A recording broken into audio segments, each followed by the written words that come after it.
Gabriel Ferrater disait, parce que c'était un grand lecteur de Shakespeare, Shakespeare m'a appris qu'en poésie, on peut tout dire. Et moi, j'avais des choses à dire. Quelles étaient ces choses que je voulais dire? C'est que tout simplement, j'avais eu tout de même une enfance assez difficile, une adolescence difficile, une jeunesse difficile, mais comment les dire? Je me sentais très faible, et donc j'avais besoin d'un soutien. Et ce soutien, c'était la forme fixe, le sonnet. Donc j'ai, comme Gabriel Ferrater avait employé l'octosyllabe pour raconter la guerre civile, et comment il a essayé de survivre à travers cette tragédie. Moi, je suis né pendant la guerre.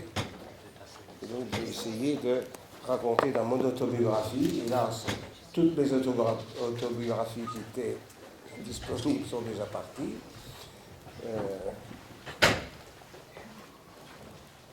J'ai essayé de raconter très simplement donc, les particularités qui ne sont pas très originales, mais enfin qui, pour moi, étaient tout de même très difficiles. Je suis né à Gembloux en 1940. Mon père était dentiste et je l'ai déjà dit, ma mère 9 enfants et je le dis aussi. Pourquoi faut-il que je revienne à cette enfance? J'étais un gosse à grosse bouche et grands yeux vides qui se jetaient partout pour comprendre le monde. Et plus ils se jetaient, plus ils étaient avides, et moins ils comprenaient tout ce monde qui gronde. L'enfant ne comprend pas pourquoi il doit souffrir. Il pleure à gorge déployée pour crier son malheur. Mais la moindre bêtise aussi le fait sourire, sans qu'il comprenne pourquoi seul bonheur effleure. Je fus un gosse riant lamentablement dans un pays occupé par les Allemands.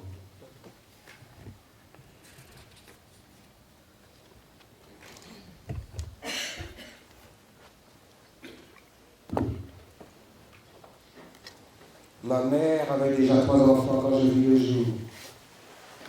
Elle en eut 5 autres encore, dont 2 pendant la guerre. Mais elle pédalait sur son vélo à Finquer, à travers la campagne, à manger pour nous nourrir, pour que nous n'eussions pas trop à souffrir, et cette nourricière nous présenta son sein que nous sucions avec amour. Ainsi, malgré la guerre et grâce au travail de mon père, nous fûmes bien nourris, malgré la dureté des jours. Ma mère fendait tous les cœurs. Elle était si mignonne, et son ventre toujours gonflé la faisait adorer. C'est qu'une mère enceinte est un spectacle vénéré par tous les peuples de la terre. On la trouve bien bonne de donner les enfants, et même écrasée de travail, tout docteur court avec joie pour une femme en travail. Mon père travaillait beaucoup car il ne faisait pas seulement la dentisterie. Courant tout le pays, exercer à moto la médecine, il rentrait tard le soir, et même on l'appelait souvent en pleine nuit pour aller guérir l'homme et ses nombreuses maladies. Il mettait un manteau de cuir et glissait un journal sur sa poitrine afin de couper la glace hivernale, et partait le phare occulté.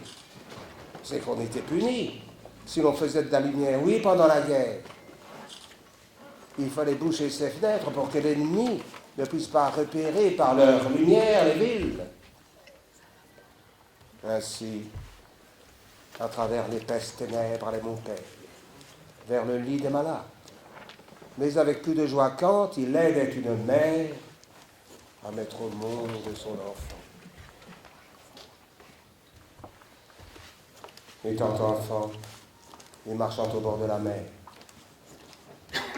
j'étais effrayé de voir accourir ces vagues, plus hautes que mon enfance et si carnassières qu'elles semblaient vouloir me prendre à leur mâchoire.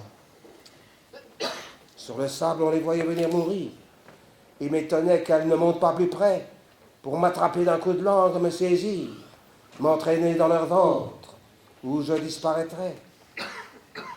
Et aujourd'hui que j'ai grandi, que je marche, d'un air fier au bord de la mer et que ma marche a fait le tour du monde, je voudrais encore avoir l'étonnement que j'avais en ce temps, redevenir semblable à un enfant qui prétend que c'est on de la cour que pour manger son corps.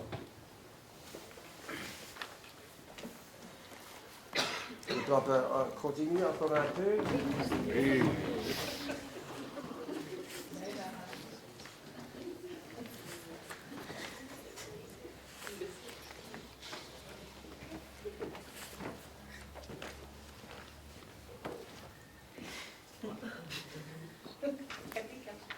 J'ai vu enfant défiler tout ce que l'on peut rêver comme exemplaire de l'humaine espèce avec mon père. Je suis entré enfant sous des toits tout pourris de lèpre et dans les châteaux scintillants du monde cultivé. Enfant, j'allais m'asseoir au chevet de certains malades, que le monde ne voit que parer des signes puissants dont semble la fonction. J'ai vu des prêtres, des savants, des juges dans l'humble décor d'un corps qui se dégrade. Oui, l'innocence de l'enfant me fait entrer partout. Il ne semblait pas outrageant aux patients de mon père qui me traînent après lui, quasi jusque dans leur litière, et que je sens leur urine mêlée de leur sang remplir un pot de chambre et dégager de l'atmosphère l'essence même de leur être et de tous leurs parents. Mon père a été écrasé par trop d'angoisse humaine. L'image de lui que je garde avec obstination est celle d'un corps écroulé, dont la supplication est qu'on allège un peu de cette charge herculéenne. Mon père a porté sur son dos jusqu'à son dernier souffle la charge épouvantable qui annonce peur de la mort. L'homme qui sent en lui la vie le fuir et voit le gouffre souffre en son âme, bien plus qu'il ne souffre dans son corps. Cette blessure inguérissable et si dure à porter, que mon père à la fin, en lui-même était écrasé, il ne put échapper à cette angoisse insupportable. Lui-même en fut victime, alors qu'il avait tant aidé ses patients à tenter de la supporter les jeter, comme eux en même peur. Il fut broyé d'un poids semblable.